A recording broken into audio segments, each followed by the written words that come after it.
Hi there, I'm Renos Vakis, lead economist at the World Bank, and your host for Accelerating Development Ideas for Impact. This is not your typical podcast. It's an AI powered conversation brought to you by the World Bank Institute for Economic Development, where we unpack the latest research with one goal in mind, turning big ideas into real world impact. Let's get started. Thank you for the introduction, Renos. So, when we first hear that a new global survey is out, especially one this comprehensive, you you sort of hold your breath for that big headline number. And this one on fragile and conflict affected situations seems on the surface pretty sobering. It is. We often hear these terms fragility, conflict affected, but it can all feel a bit abstract. I think the first question is um, what does this actually mean for the people living in these places? What is the human reality we're talking about?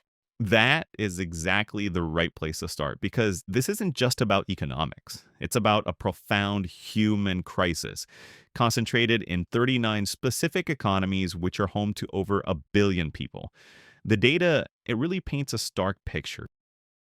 So, can you break that down for us? What are the key numbers? Okay, so let's start with poverty. In these fragile and conflict affected situations, or FCS, nearly 40% of the population lives in extreme poverty. That's on less than $3 a day. 40%. And how does that compare to the rest of the developing world? It's a different world. In other developing economies, that number is just 6%. And the trend is what's really alarming. The report projects that by 2030, these 39 countries will account for nearly 60% of all the world's extreme poor. 60%. So global poverty is essentially becoming a problem of fragility and conflict. It is becoming the epicenter. And it's the same story with hunger. About 200 million people in these economies are facing acute food insecurity. It's 18% of their population. In other developing economies, it's 1%. And I assume this has knock on effects for things like health and education. Massive ones. Life expectancy is 7 years shorter. Infant mortality is more than twice as high. A child, on average, gets just under 6 years of schooling, 3 years less than their peers elsewhere. It's a full blown development crisis. So that's the human cost. But what's driving it? The report's title points to conflict. How does violence translate into these devastating economic numbers? This is the core of the analysis. The report quantifies the economic destruction. It defines what it calls a high intensity conflict. That's a conflict that kills more than 150 people for every 1 million in the population when it starts. Okay, so a very high threshold for violence. And what happens to an economy when it crosses that line? It collapses. The data shows that these high intensity conflicts are typically followed by a cumulative drop of about 20% in GDP per capita after just 5 years. 20%. That's an entire generation of development progress wiped out. Wiped out.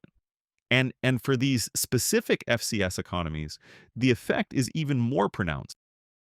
The model estimates that on average, for every 1% increase in conflict fatalities per million people, their GDP per capita falls by around 3.7% after 5 years.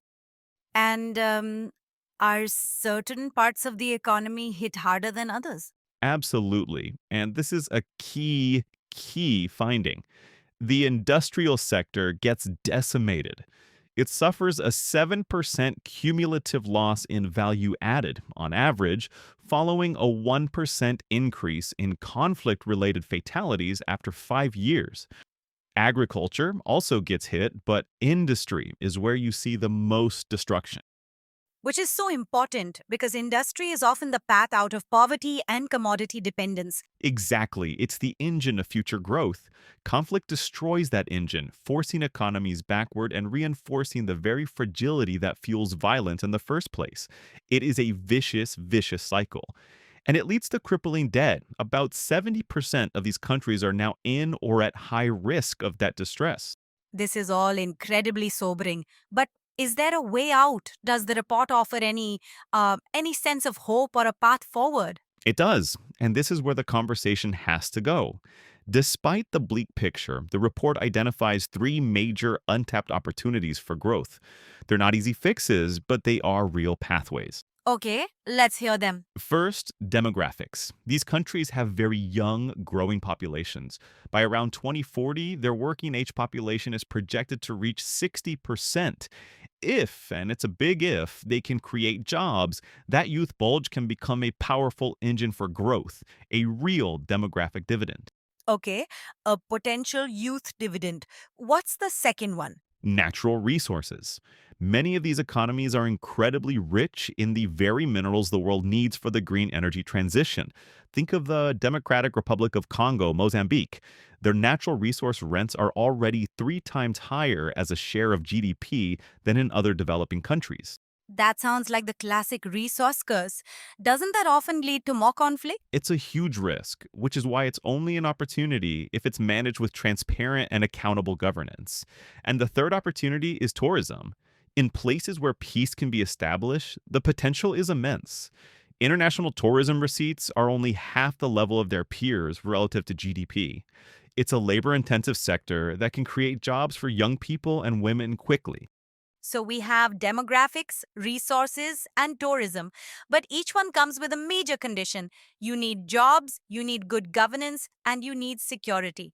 So what's the bottom line for policymakers? What's the blueprint to make this happen? The blueprint is about fundamentally breaking the cycle.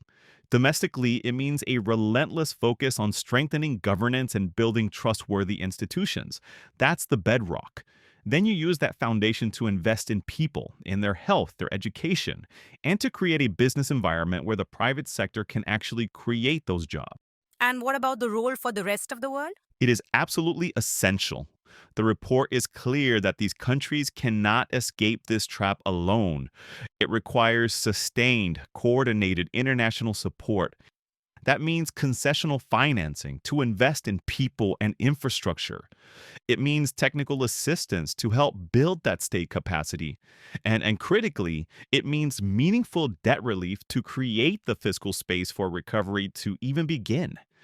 These are in addition to other measures, including strengthening governance, justice, and electoral systems, investing in human capital and access to basic services, and increasing financial inclusion. It's a shift from just providing emergency aid to a long term strategy of building resilience from the ground up. That's it exactly. Moving from a crisis response to a development led solution that tackles the root causes. It's a long, difficult road, but the report shows that recovery is possible and that a path towards stability and growth does exist. A challenging but ultimately hopeful message. Thank you for breaking that down for us. My pleasure. Over to you, Rinos. Thank you for joining us. You can find the full report on our website. Just follow the link in the description. Be sure to subscribe to be the first to know about upcoming episodes. And before you go, how do you plan to put what you learn into practice? And what topics you'd like us to explore next? We'd love to know. Until then, goodbye.